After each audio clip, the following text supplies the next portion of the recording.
Ça me va. Et quand tu tapes dans le tronc, il se casse la gueule. Ouais, pour arriver. Attends, je l'attache. Tu pourras mettre ça au début de la vidéo, le mec qui galère à attacher son sac. Bon bah salut les gars, donc c'est Guigui et Dada comme d'hab. Donc là on refait une petite présentation. Enfin, vous présenter ce qu'on a acheté au fait. Donc on a fait une commande sur SMC. Donc je pense que pour Danaïs, vous avez trouvé directement ce qu'il s'est acheté. Hein, Tout simplement. Voilà. Donc on vous l'a dit et répété qu'on allait se racheter un nouveau sac à dos. Donc moi pour ma part c'est fait et je ne l'ai pas acheté. Vous comprendrez pourquoi par la suite. Donc Danaïs lui il s'est acheté un sac sur SMC, donc il va vous en parler un petit peu. Donc c'est un sac Highlander. Je sais pas si c'est comme ça qu'on dit. C'est le Discovery Highlander là.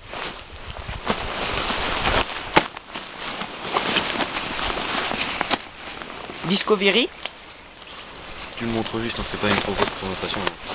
Et puis sinon c'est un sac qui est bien, il est réglable au niveau de la hauteur des bretelles. Pareil, il y a une ceinture de taille. Avec pareil à ce niveau là. Je sais pas comment pas. Et puis il a pas mal de poches, l'intérieur est partagé en deux parties. Puis j'ai une poche, une housse étanche pour mettre dessus s'il pleut. Donc voilà, donc vous voyez c'est un sac noir et gris, il est déperlant. Danaïs le litrage. 65 litres. Donc voilà, 65 litres, nous pour le Bushcraft ça suffit. Ouais, faut vraiment pas plus, mais 60 litres c'est à peu près ce qu'on recommande. Donc voilà, c'est un sac qu'on vous présentera dans de futures vidéos. Donc voilà, donc tout ce qu'on a commandé on l'a mis dedans, donc on va ouvrir le sac et on va vous montrer le reste qu'on a commandé. Donc on va commencer par Danaïs, on va vous montrer tout ce qu'il a commandé. J'ai commandé des poignées. Donc 2 poignées, très pratique, hein, ça peut servir à tout. J'ai commandé aussi, en fait les poignées c'est c'est une petite boîte métallique, très utile. Petite boîte de conserve. Ouais. Boîte ouvrable, avec à l'intérieur une scie flexible. Donc c'est une scie chaîne en fait. C'est une scie chaîne comme ça. Donc, très souvent appelée la tronçonneuse Bushcraft. Voilà. Donc voilà, on vous expliquera un peu comment ça marche tout ça.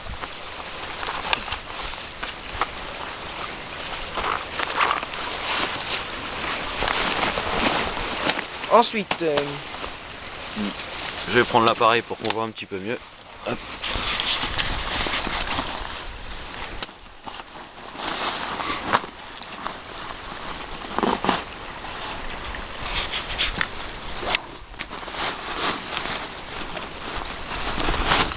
Vous allez se montrer ce que tu as commandé toi, on va faire moi après.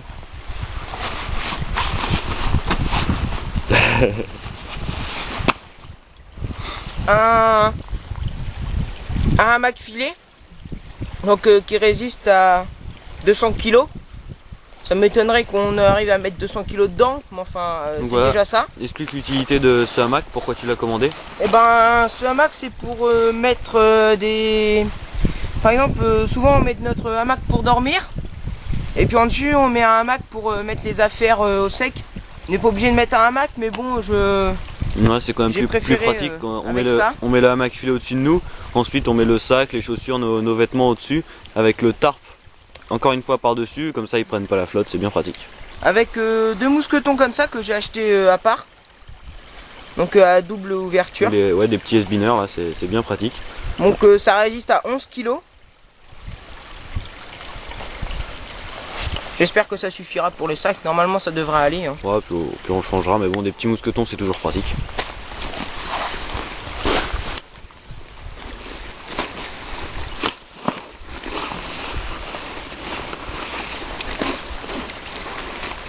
Je me suis acheté aussi une bâche pour mettre en dessus de mon hamac, parce que j'en avais pas encore. Voilà, une bâche camouflage. Donc avec des petits œillets, donc là c'est du camo, ça a l'air d'être du Woodland. C'est du Woodland. Donc voilà. Tu l'as payé combien ta bâche, Anaïs? 9,99 je crois. Donc c'est une 2 mètres sur 3 je crois. Oui. Donc Marqué de l'autre côté. ouais, donc voilà une bonne petite bâche, donc celle-là il n'y a pas de souci, vous la reverrez plusieurs fois dans les vidéos. Normalement j'ai rien dit. C'est bon. Voilà.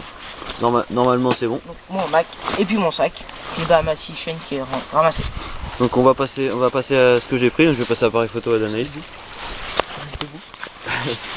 C'est plutôt pratique.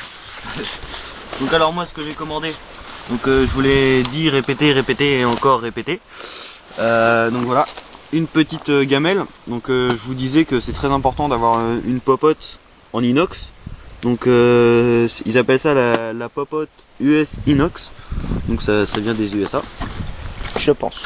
Donc voilà, donc c'est une gamelle donc, en acier inoxydable.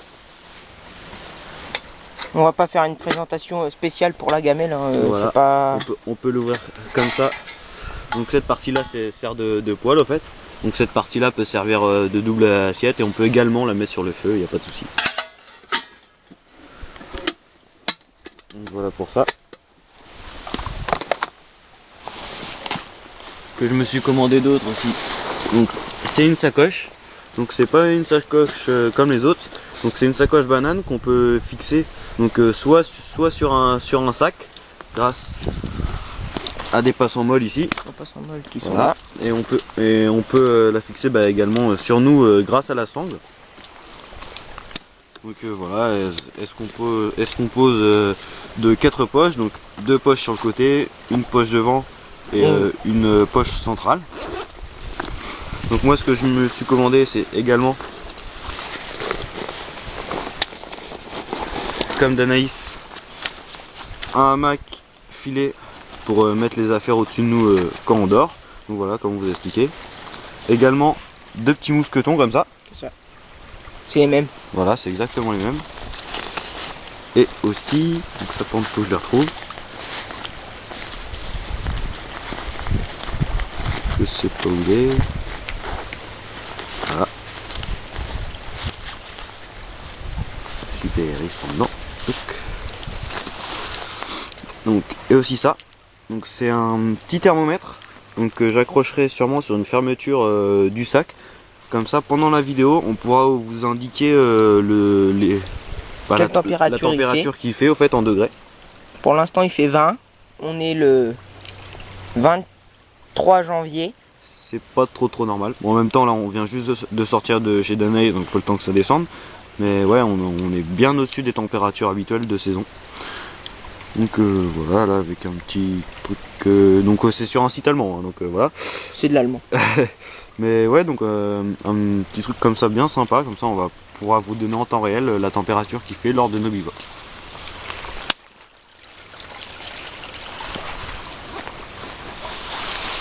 Et puis c'est tout. Donc voilà, après que dire d'autre, tout ce que vous voyez ici, vous le reverrez dans de futures vidéos. Surtout donc cette sacoche, le sac à d'Anaïs et la popote. Donc après les hamacs normales, la bâche, pareil, quand on dormira en hamac, vous reverrez tout ça. Il y aura une future vidéo qui va arriver donc sur nos sacs. Donc ce sera sur les sacs que l'on a utilisés et que l'on utilise désormais.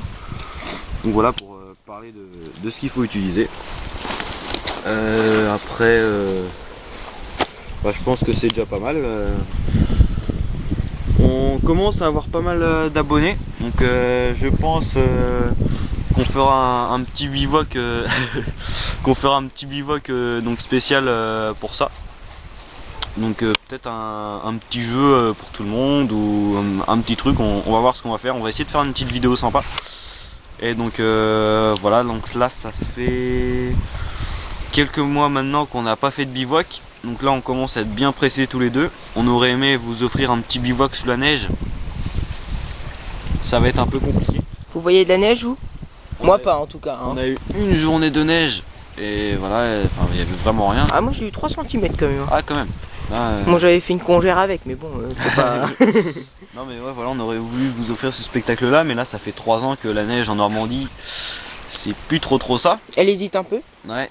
Elle hésite ou elle a pas du tout envie de venir. Elle se dit oh bah non il fait trop froid en Normandie, j'y vais pas.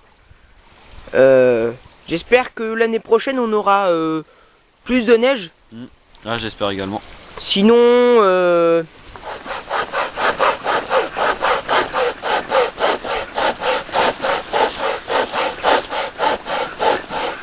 Ouais. c'est un truc de PD ça hein. Ouais.